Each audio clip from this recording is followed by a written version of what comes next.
let's face it, the genius stuff happens in the editing process. Jeff Goins. You're listening to Writing Roots, brought to you by Aspen House Publishing. Welcome to Writing Roots. I'm Leigh Hull. And I'm Leigh Esses.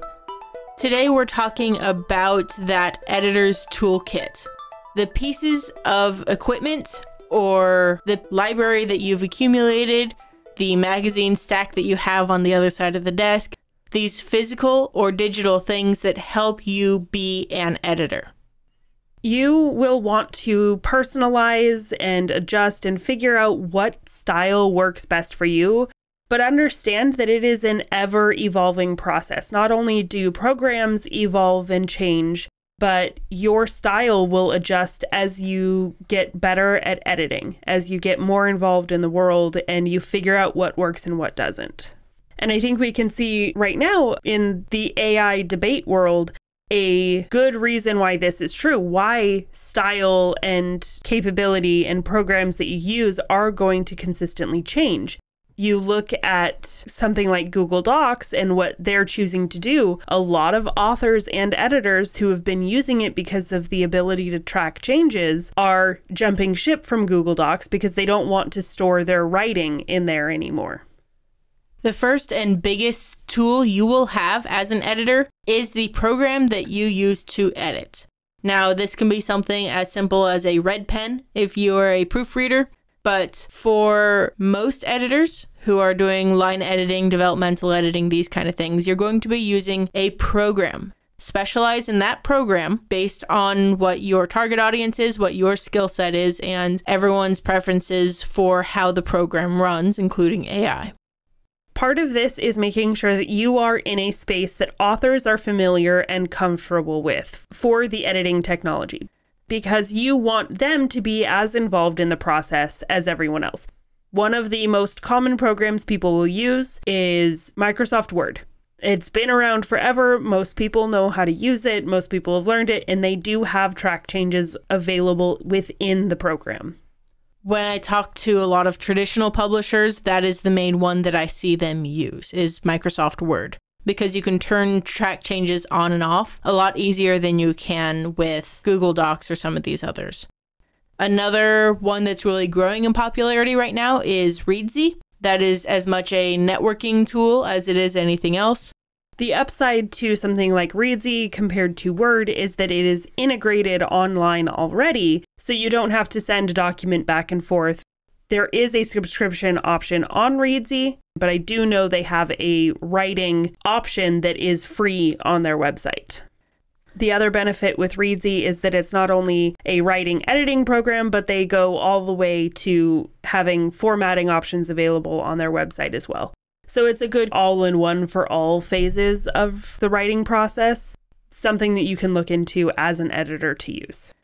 Well, I've finished writing my novel in Scrivener. Can I send my editor that file? No.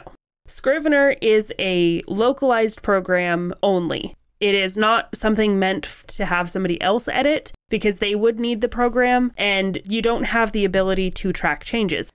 The one I use most often is Google Docs. I am considering changing because of the landscape right now.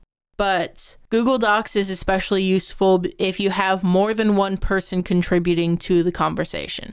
If it's just the author and the editor, Word can be handed back and forth like a ball on a tennis court. Google Docs is more like basketball, where everyone's got it all at once and everyone can contribute something. So especially if you have a larger team of people, you're co-authoring with someone, or you've got a fact checker and a line editor that are both looking at it kind of at the same time. Google Docs is helpful.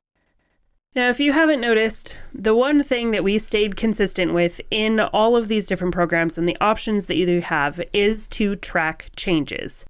Using track changes is essential for editing these days.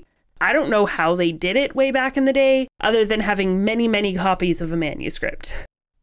There are 3 basic functions of track changes that are going to be your biggest tools in this digital toolkit.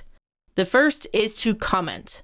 This is not to modify the text like a proofreader would, delete the extra comma, whatever. These comments are to go, this is the third time you've used that word in this paragraph. Pick one. It's a good opportunity to highlight a group of text to say, hey, this doesn't make sense, or even offer positive feedback like this made me laugh. Share your reactions, share your feelings as you're reading through the story. The other segment of using track changes is the suggested edits.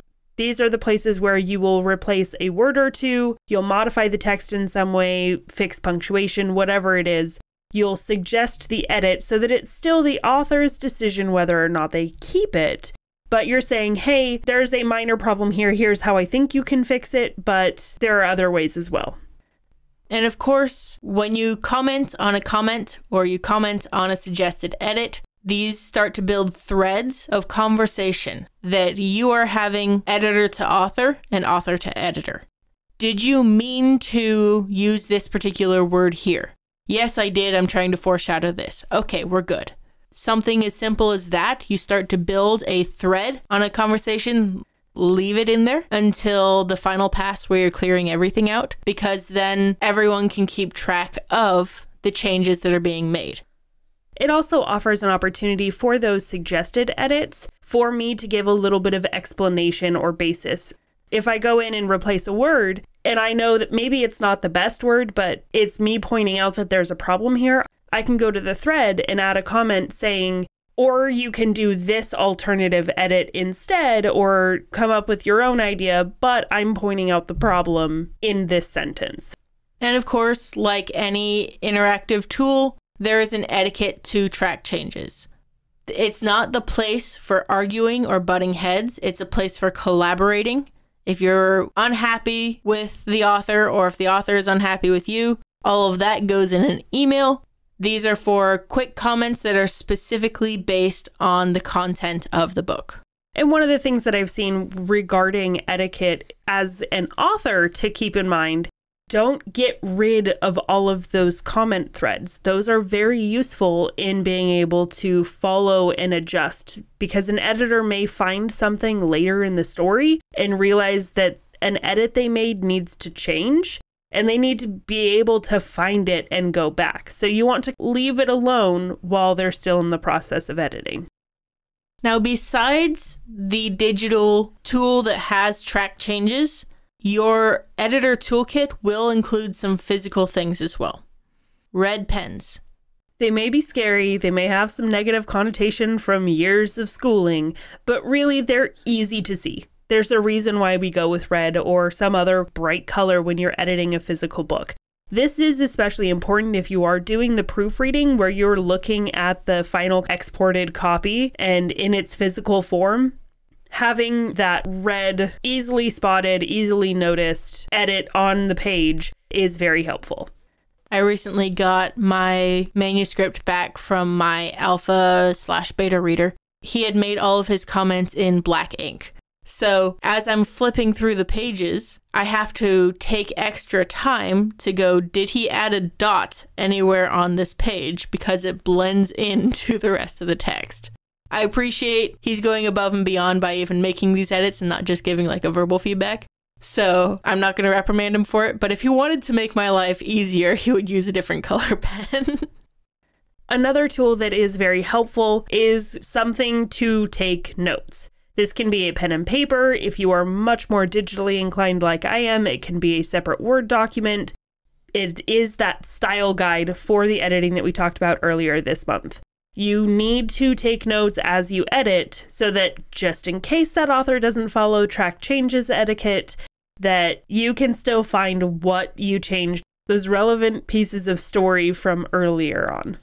And post-it notes. The third time you have to look something up, it should go on a post-it note and then go on your little board or on the frame of your computer screen so you can start to build that editor cheat sheet. And of course, your reference books. Whether that is Chicago, which is the standard for fiction, MLA, or AP style. Of course, having digital bookmarks can be helpful. Things like Word Hippo, or if you're doing like a word cloud thing to see if any of your strange adjectives pop up too frequently. Dictionary.com. Do not be afraid to use these tools. have them handy. Having these tools with you as you edit makes you a better editor. And you'll want to have, as an editor, anything unique to the genre that you're editing in. If you're editing historical fiction, you'll want a cheat sheet, basically, of slang by the decade.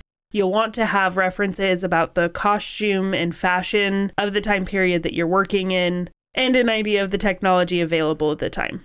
Also having people that are useful for your genre. Having somebody you can call on and go, can you use a long sword like this? No, that has to be a short sword because you're in a confined space. Whatever. Having an engineer who's worked with NASA in your back pocket when you're editing a spacefaring sci-fi can be super helpful. Having people that you can call on and go, hey, what are the answers to these questions? Can I make sure that these things are right? Are incredibly vital in the editor's toolkit. In summary, any resource you can get your hands on is helpful. Be open, be flexible, and humble enough to use any of the offerings, any of the tools, any of the resources out there that are available to you. Having that toolkit prepared ahead of time makes your life so much easier and improves the quality when you are editing. So do not shun the value of accumulating stuff. It's very helpful, and it helps you get the most out of the stories that you're editing, in the same way that we always tell an author to write selfishly. If you have a question or comment for our hosts or a topic you'd like us to cover, send us an email at writingroots@aspenhousepublishing.com or find us on Facebook by searching for Aspen House Publishing.